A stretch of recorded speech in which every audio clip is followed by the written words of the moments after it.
ஸ்ரீரங்கத்தை பொறுத்த வரைக்கும் நம்ம விஐபி தொகுதி, ஸ்டார் தொகுதி அப்படின்னு பேசுகிறோமே தவிர்த்து 60% கிராமங்களில் இன்னும் அடிப்படை வளர்ச்சி கூட இங்கே கிடையாது.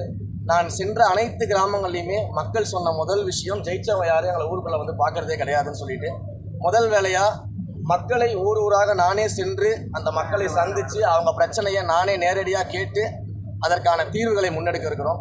அதே போல் பல அடிப்படை பிரச்சனைகளை மக்கள் என்கிட்ட சொல்லியிருக்கிறாங்க.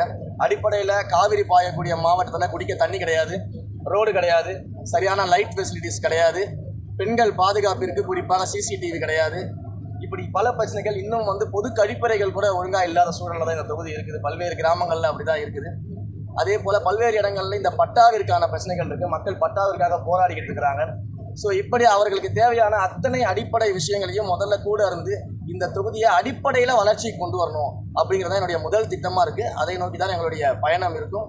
ஒவ்வொரு மாதமும் இந்த தொகுதியினுடைய மக்களை அந்தந்த ஊருக்கே போய் சென்று பொது இடத்துல அவங்கள சந்தித்து அவங்களுடைய பிரச்சனையை கேட்டு அதை சரி செய்யணும். இதை ஒவ்வொரு மாதமும் தொடர்ந்து அவங்களை சந்திக்கக்கூடிய அந்த ப்ராக்டிஸை பண்ணணும் அப்படின்னு நினைக்கிறேன். அதே போல் பொதுமக்கள் சொன்ன அந்த முதல் கம்ப்ளைண்ட் இருக்கு இல்லையா, எம்எல்ஏவை தொடர்பு கொள்ளவே முடியல அப்படின்னாங்க இல்லையா, அவங்களுக்காக பிரத்யேகமாக ஒரு மொபைல் நம்பர், ஒரு மெயில் ஐடி, ஒரு கம்ப்ளைண்ட்டுக்கான வெப்சைட், இது எல்லாத்தையும் உருவாக்கி என்னுடைய விசிட்டிங் கார்டை நானே நேரடியாக நன்றி சொல்ல போகும்போது அவங்களுக்கு கொடுக்கணுன்றது இருக்கேன்.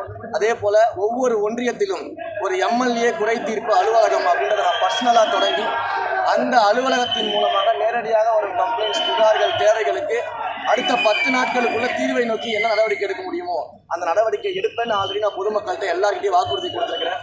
அதை செய்ய போகிறோம்.